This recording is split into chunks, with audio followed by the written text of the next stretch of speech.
तोान तोान मैदानी कोई तोान तोान कोई अखोई हन्ना खुन ताबी मपुं खाना पादों प्रोग्राम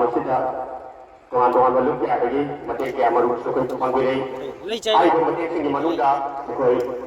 अखोई चिन इनाव नक्तनी अखोई जयपुर पार्ट 2 अखोई इसिल इनाव थोरम मथौ ताब इसिंगी थोरम अखोई मथौ ताब इसिंगी संगदब पोलम पुनिमक अखोई इसिल इनाव तनी जयपुर पार्ट 2 माइकेटगी थोरम पांगुरे मधुगीदमतसु अखोई आपली खुबम निसिंगलुक सिंजल लांजरीब ख्वाई किबी मफम हन्ना हन्ना थंसब फोंदोक्चरी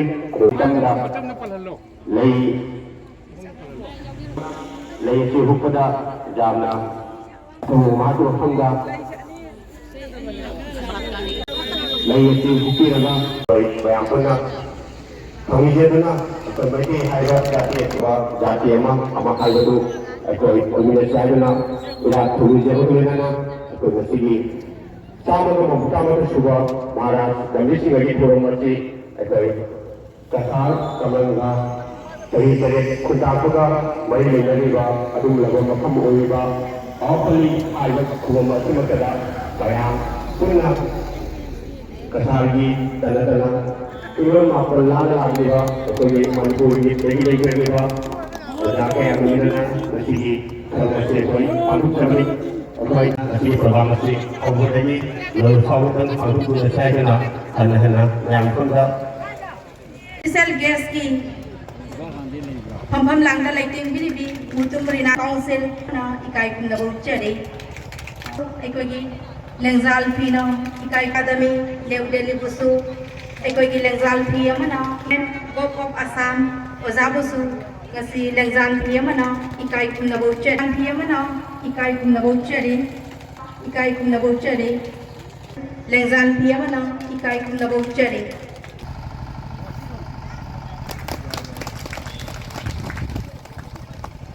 look ki marketing apoi rasing go tarok chabagal lena rasigi tongan ba mafam kaya dagi laki ba ima maya pai bising lena apoi ngasigi apoi Baira Pagi Look Amadi Apoi Yama Singh Chensel Singh Oza Paina Purumuchu Ekun Nasigi Sama Gamo Tama Supa Maras Gamis Magi Hikalekat Tambagi Thomasida Apoi Look di Marketigi Tam Lokcha Golena Nasi Haki Welcome Edis Thomasi Mesin Jarigi Person Adungai ki aki tujungna thalaba mitei khuna yasma Malayang dagi laimai dagi kanful mutki bajaba tamthirba wari ge dumba hawdog aduga mari leina bangasi kasar kamranga ge wapali haiba mafam masida masi se koi pulminari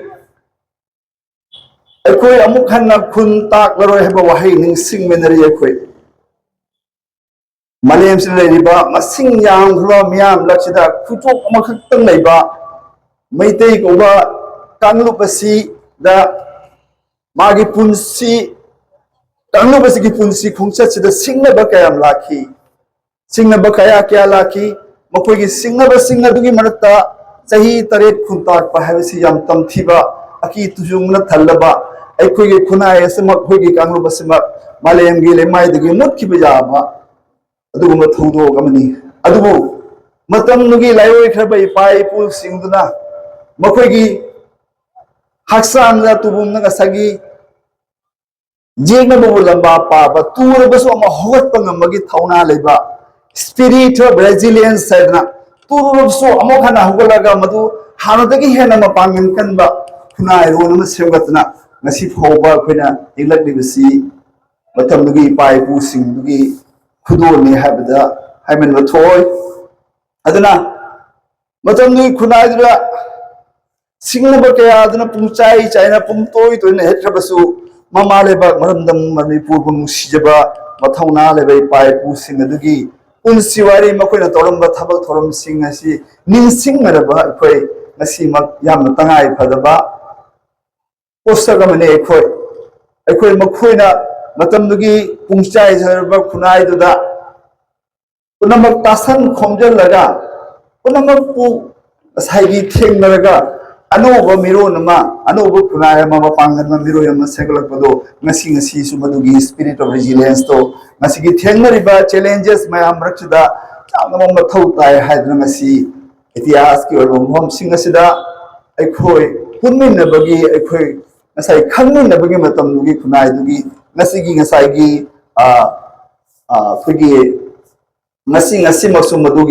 पोसक थेंगरीब पुनमसे कर्म थेंगनगदिगे हाबगी लेपमिनबगी तंजा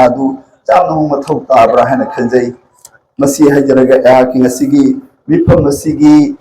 लंगला लंगिन कांगबा पफोंग मथांग से थमजगी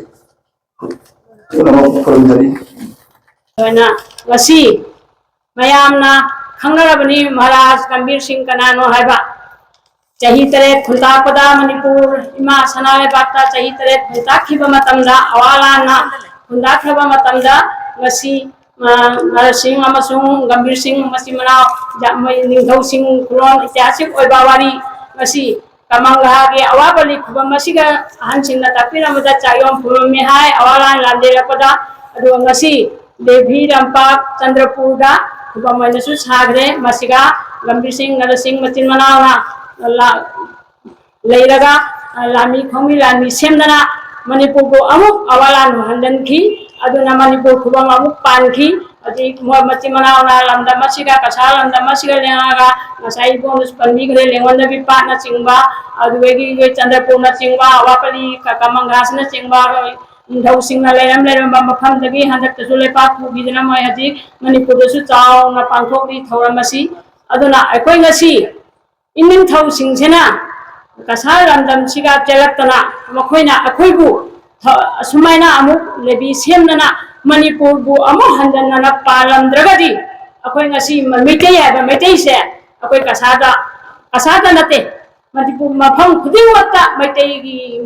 सत्तम से मांगदना लेरंगदबनी दुबु ngasi इनिंथौ सिंगना Manipur दा लेजरसो कसा लंदम दा थोरक्तना लांजेलक्तना मुकमु लेबी सेमदना खोतना मणिपुर बु लोबिरमदना ngasi Meitei अखोय लंबी जापिरमसे ngasi अखोयना बखोयगी तमक्ता खुरमदना मखोयबु इकाय खुमना उतना मखोय से अखोयगी तमक्तदी लाइगुमलबा कांगुनी अदुना मखोयबु खुरमबगी मथौता अदुना जी मफम मफम दा जी मणिपुर दसु अवावा तारे चाही तरे खुंतानी हाना नांगरी अदु चाही तरे को दोंगैदो मणिपुर खुंताओय लाइरमनी लाइगी लमनी अदुना अखोय मपानदा लेजरबसु मणिपुर वादी खोय लेबंगमदे अदुना अखोय मणिपुर मपानदा लेरिबा अखोयगी मैतै जाति मी इमारो लोनबा जाति खुदिंगमंगना अखोय खुदिंगमंगना अखोय अमत्ता ओइबा पुक्चेलदा अमगा तोखाइना तादना ऑर्गेनाइजेशन चामसु लिसिंगसु थोकचसनु करिगोमा थौरम थौदो अमदा अखोय पुन्ना लंगेन मानना अखोय इमाले बा कंदबा जादे हाबे वाफम जे इमायमदा थमजनी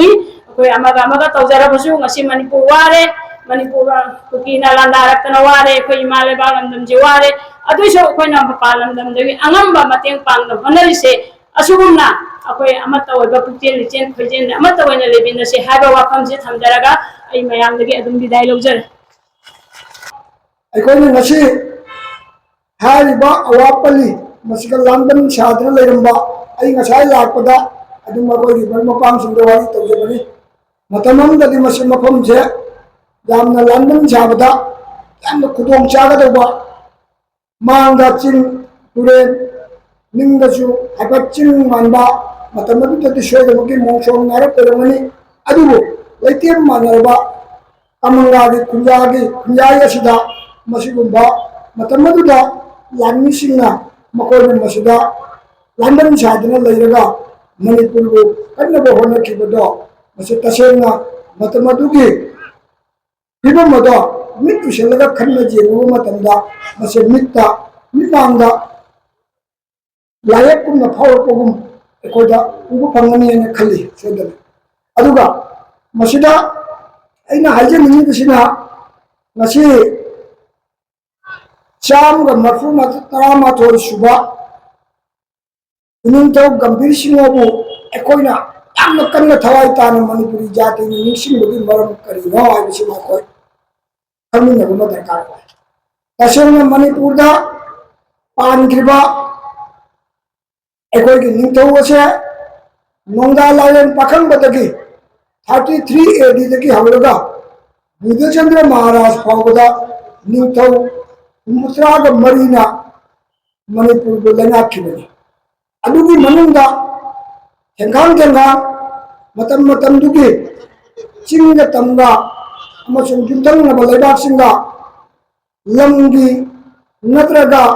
चारो मरोंगबदगी निंग थुनदबा पेनदबा तत्तना लान मचा मचा थोकिदबा नते अदुबु हाइरिबा गंभीर सिंहोगी मतम मसिदा थोकिबसिना मरुओइना एकोइना गंभीर सिंहोगी मतम मसिदा मणिपुरदगी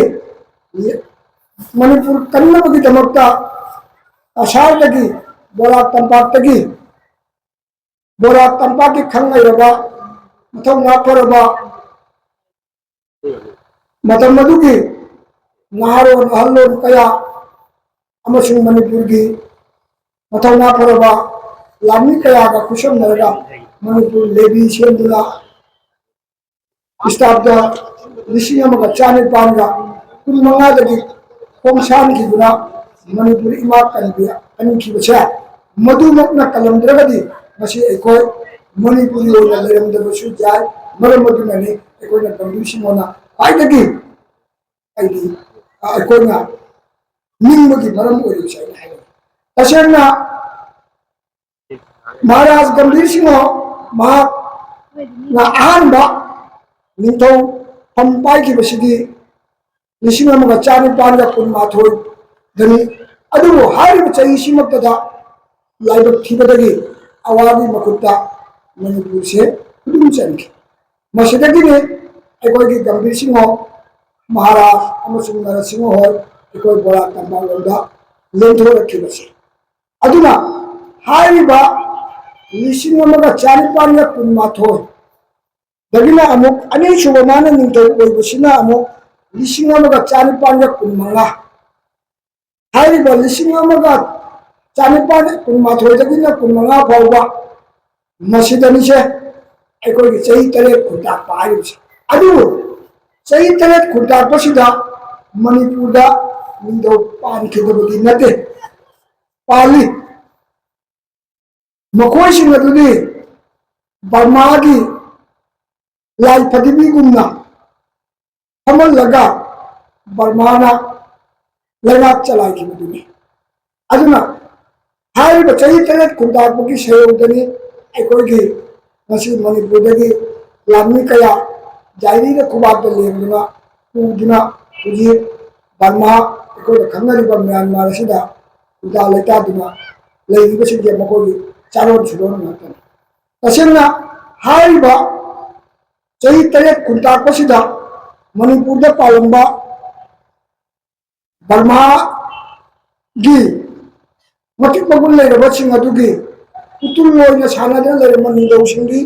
जोइसिंग हारिबा असिना लिसिंग अमगा चानिपाना कुनमाथोयदगिना हारिबा चहीसिमा खक्तंग माना कुनमाथोयदगिना कुननिथोय बावबा लिसिंग अमगा चानिपाना कुनमाथोयदगिना लिसिंग अमगा चानिपाना कुननिथोय बावबा चहीसिमा जोइसिंगना मसे निंथौपुई अनिसुबदा जादू वाइदना लिसिंग अमगा चानिपानगी कुननिथोयदगिना लिसिंग अमगा चानिपाना कुननिदो चही अमा असिसु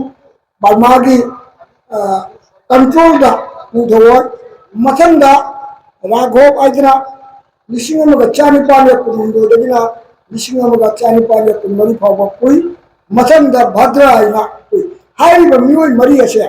भद्रा सिना पुबसिना लिसिंग अमगा चानिपानगा कुनमरीदगिना कुनमंगा फावबा हारिबा मियोय मरी असे बर्मागी निंदौगी पुतुल तौना मखोइसे मणिपुरदा लेना कसे अदुम तौरंबगी एकोयगी पुरादा नत्रगा एकोयगी इतिहास तमसे अथेंगे हारिबा कुनमंगा जौरपसिदनी एकोयगी निंदौ गंभीर सिंहोना माना मणिपुर की लेबी सेंदुना असार अमसुंग मनपुर का चुनसिनरगा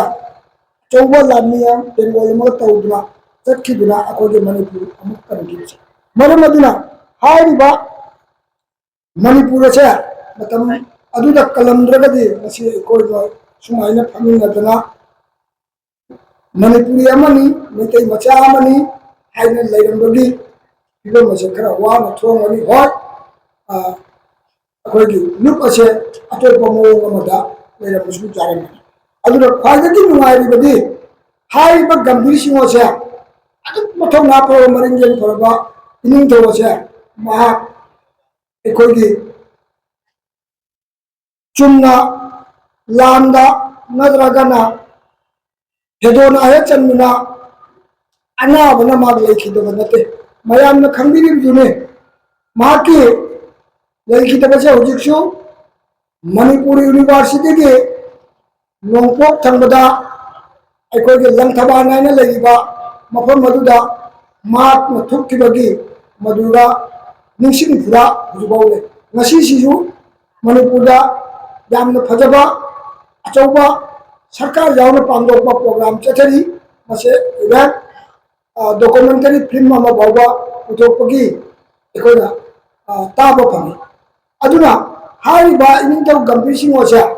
तंजा असिदा माकी कुंभते माकी दोसा कल्ली दोसा थैनबनी हाइदुना माकसे एकोगे लेबाक तौरगा लैनिंगदा माक दोसा थैन अदुमोना एकोना पांजी सिंगना कुथी जेंबसिंगना करिगुंबा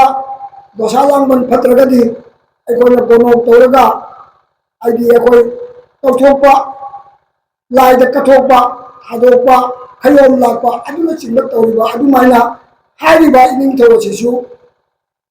मागी दोसा थैनबा आइना मागी लैनुंगा हल्लगा मासे अनामता माका वारी वताई साबा उनबा जादे हाइगना मासे यामना सेक्शनल ले अदुबु हाइबा मागी दोसा अदुदि मियोबगी दोसा अदुदि एदोंगैदो सुमदो मपुना ईश्वर तंगिबदुदि हेखेतोप जादबनिना महापु हाइबा पाखंगना तांगजलि ओरमुना महापु चिक्किबना मा तुक्किबने आबसिगी वारी एकोने ताबा अदुनने असि गंभीर सिंहोगी मागी लेखिदबगी यामना नुंगाइतबा निंगमदबा अमसु माना तौरंबा मथौदा मसिमंगना मरु ओइदुना एकोना मापु काउबा ngमदबा अदुना हारिबा माना अनी सुबा मथन आन फमुरगा मथन लिसिंग अमगा चानिपा कुनंगादगी फंबसे मा चही मापन चुपना लिसिंग अमगा चानिपा या कुनंगादगिना लिसिंग अमगा चानिपा कुंत्रा मरी फाउबा मा निथो कुबम पुरमी अदुगी मतुंगदगी मागी मचानिपा पीबा मतमसिदा अंगांगनी चंद्रकीर्ति से मसी पिकबा अंगांगनी मतमसिदा मसिदनी नकोना अखोना ताव फंगिसे चंद्रकीर्ति से हाथी लगा नरसिंहना निंथौ ओइनिंबगी वाखलो लेब्रगा कैनो है खन्ना चंद्रकीर्ति की ममा इबे मना चंद्रकीर्ति पूजना कसाद चेलखिबसे अदुना तसेंबदी नरसिंहना मा निंथौ पुनिंगबगी वाखंदी नते नरसिंह यामना थमो सेंना मागे पीबा मयामगी मचासिना निंदौगी नमादा लेरगा माना लेंगा चकेकाय खंजबदुनी अदुबु तसेंना महारानी की वाखलुदा तायोनबा वाखलम खल्लुबदुगी चंद्रकीर्ति मतमसिगनी एकोगी असाद पुथोरकजे हारिबा चंद्रकीर्ति थोखरगदी नरसिंहना लेबाती नाकब जादबनिना नरसिंहना मतम घरमुद ओरे अदुगी मतंग देवेंद्र ओरे अदुगी चंद्रकीर्ति अमु खर चावदना हलतना मणिपुरदा निंथौ ओरे तो चंद्रकीर्ति की मतुंगदगी सूर्यचंद्र कुलचंद्र सूर्यचंद्र निंथौ ओरेगा कुलचंद्रना अमु निंथौ कुबमदि फमी कुलचंद्र चिना टिकेंद्र जिरोगी लुक तांबू ओइबनिना सूर्यचंद्र वामु तंकायरगा कुलचंद्र ने निंथौ ओय अदुबु अमु मथंदा सूर्यचंद्र नमु निंथौ ओय अदो कुलचंद्र सिना सूर्यचंद्र सिना कैनोगी कांगुनी अदुना मथंदा सूर्यचंद्र की मचानी पानी अखोगी चंद्रकीर्ति की मचानुपानी अखोगी चंद्रकीर्ति की मचानुपानी अखोगी कनो से बुधचंद्र से अदुना बुधचंद्र की हत्तकसिना अखोगी मणिपुर निंदो पांबगी अरोइबा निंदो वादोरे लिसिंग अमगा चांपनगा निफु माथोदगी माना निंदो पालगा लिसिंग अमगा चांपनगा निफु तरेता शिलोंगदा मर्जर एग्रीमेंट तौरगा मसे ब्रिटिश दा अखोगी मणिपुर से तखन मतमसिना ब्रिटिश की मकुट चंद्रबाबुदा अदुम तोलो पीदना थंबगी मोंगदा बुधचंद्र महाराज की मचानिपा सिधा तोलो पीदना अदुम निंदौगी नमादा थंगना अदुम लहली अदुगी मचानिपाने हुजी अखोगी एमपी ओरिबा लेशेंबा सनाचाव हाइसी मसिना अखोगी निंदौगी ट्रेन नदुनी अदुना आइना हुजी याम नुंगाइजरिबदी असिगुंबा बोरा तंपागा सिदा मरुओइना चंद्रपुरदा अखोगी नरसिंह अमसुंग गंभीर सिंह अनिगी लेबी खोंसानबगी खुबम ममा मितम ममा जुंबा अगोई पलापुलदा इनिंगो गंभीर सिंह की मितम ममा जुंबा मसे कामंगादा अवापली की निंसिंग खुबम ममा जुंबा मसे हाइबा लखीपुर की एरिया बासकांदी की एरिया से तसेन मणिपुरदा चंगनबा लांजनबगी यामना लालों सिंबगी एरिया और बनीना अदि याम कुंगना खुबम चिंजे लेरमनी हाइबा खुबम चिंगासे असेंगा हाइबा कामंगागी प्रजासिंग अमसुंग आदि अखोगी अवापली खुबम निंसिंग लोकना थवाई जाबीदुना तुंगी चारोल सुरोलदा असिगुंबा इतिहास की पाउदमनमा थमनबा मसिनी मिशन खुबम जोंबसे मसि थोदो एंडोना लंदन मसिदा सोदमकी मपानदगी मते मचा खुदिमंगा मतेंगी पिबिरंगनी अदुमोइनमा हारिबा लंदन मसिगी लुक असिना हवाई जाबिरंद्रगदी मसि ओइरंदबा जाय मदुमंगना मसि अखोइना सिकल लाक्सेदना निंदो गंभीर सिंहगी मरमदा नद्रगा नरसिंह की मरमदा नद्रगा निंतोगी अखोइगी निंथौ पांगिबगी वारी खंग अखंग ओजासिंगना लापीदुना अखोइना तादा उदबा खंगदबा खमीननबा उमिननबा नैनमिननबा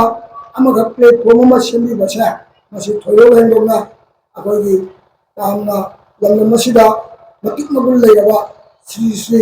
विजय गोविंदगी थौजालगी पांडोप गंबनी अदिसि गाइगी अचेत थाजबनी अमसुंग अरोबदा मयामबु वारीदी याम सांगना लिनिंगबनी अदुबु अइतना वारी से लीरगा लोइबा जादबनिना अइना खंदबुदबा कयासु खंबो ओजासिंगगी ताजब फंगनी अबगी आशा अमगा लोइनाना या वाई खरा से हाइजरगा श्री श्री गोविंदबु मुक्काना लमजरगा अइगी वाई खरा मयामना ताबिबगिदमक मयामबु फंगनाना थागचरी जरे अवापली से कोना पिकनिक एतगी उबदा इतिहास का दाना मरी लेनबा मफम अमा असी मफम असे कोई हुजिक अनोवा जेनरेशन के अनांगसिंगा काउबिदबा असिगी करिनो हिस्टोरिकल इंपोर्टेंस करिनो हाइबदो अदो नसी अवापली गोमुक्ता नसी सिगा महाराज गंभीर सिंह की स्टैच्यू अमा हिलगा चही खुदिगी असमना फंक्शन पांगो को मरम होदुना नसी हाइबदा अददे कमंगादा होरबी बांगाम सिंह पुरमंगा महाराज गंभीर सिंह की वरंदा खंगम दबा कया से खंगमंगमे असिगी द मकैना अवापली गोमुकोई हना हना थागचरी होना वालेते कनागुम्बाना कोई आइदी खुगन से चावबनिना खुगन की इमाइलेन आले ओजाकुना अचही खुदिगी मोना से फंक्शन तवरगा इकोइदा सेंथा मरलाइयेना और बसुजाय अदो मयाम देना हाइजेनिक बदी वारो बिगने जाति मसक ताकपी बा इकोइ चही तरे दाकाद मते इकोसे करमाना सिगा हिंगोबा लेगिबा इवे बात मणिपुर कंदिबा असुबा महाराज गंभीर सिंह असुबा इको मेते की दमका ईश्वर इको ईश्वर पुरबदो अदो ईश्वर की महाराज गंभीर सिंह से अदुना मागी दमका इको बांधुलिबा थोरो मसिदा मायाम इको नमजेबा खरा पेचोदो अदो मायाम हराव तयामना तोबियो दो सीएम बाई सुलोबा नाइदबदी सिगा नसिजु फमना अगर ताजबद कोई जिबलाल दा मखा की टाइल फ्लोर की टाइल्स थाबे की हाये लहान नमोने लाको मतमदा एमोदना पकासी मथकी रेलिंग आइना हायरम बदगी एजी काय खांगो ना हचकी बजही देसु लाथोकी मकोबनिना रेलिंग दो ngasi नुमिसे नंगना वाला करा साना पीबने अदो पकानी जोडनी ना सौजन खोजो मतमदा साना दि लोरे दो पांबगी मतमदो हेक्टर ओहेउद्रे ngani निमिता अदो इंगना तपना सुम फजना पाल बोलना सुम हाइबा अदोना जिबलानो टाइल्स हापनी द टाइल्स थारे द जिबलाल लोये है रसले टेस्ट सुगी मतन दसु सुम हापी बने तो मतन होजी सम टाइल्स थई द फम द सुम उगो मतन द वाल सी मथक से प्लास्टर लेते ने ना तदो बने होंदा हाय मथक सी सुने मपानो दे प्लास्टर तो संचे कना गुमों द हाय रसे ना अदु ने उरुगो फजनी मको बनी ना सुम सेमई लोय सुम नाइदे अदुना इकोगी आर्मीदा इसिना मयाम कमगागी लेबदो अमा नता अमा दइपेते हेक्टर फागी मे अदुना लेना बियम से मामा माना वरो बिगन इचानी पाते दुपालो कोरे अबापुनी खुबोन युनाना इकोगी अदम कोई फामा बिना कोई फाबद अनाम फाबदो हेक्टर फाला फाला जिबलाल फारे हसिदी टाइल्स खिलंदरे अदुना मथन कोई गेट अमा सागदो वानी गेट की तमतो सम फानी कनादा फादुना खंगे अमर ओगदुरे रानी नो ओगदुरा अदुना इकोई से असी सागत काउंटिंग छिंबत पगी से मदन से करी नागा